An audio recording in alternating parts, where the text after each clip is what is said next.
एका दुष्टचक्रात अडकल्यासारखं झालंय. नक्की काय करतोय, कुठे जायचंय आणि कुठे जातोय याचा तुला मुळी थांगपत्ताच लागत नाही ना?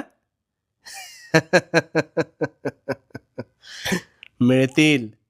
आज सगळ्या प्रश्नांची उत्तरं सापडतील. आता लक्ष देऊन ऐक. एकदा एका हत्तीला लहानपणी साखळ दंडाला बांधण्यात आलं. कालांतराने तो हत्ती मोठा झाला, पण त्याला स्वतःच्या ताकदीचा अंदाजच नव्हता.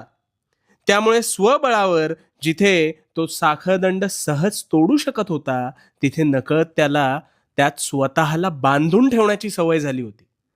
आणि या ऐशोआरामी सवयीमुळे त्याच्या मतीची निव्वळ माती झाली होती. आता अगदी हीच परिस्थिती आहे ना, ही तुझी आहे. फक्त साखळदंडाऐवजी तू स्वतःच स्वतःला या पिंजऱ्यात अडकवून घेतोस. त्या पिंजऱ्याच्या मैफिलीत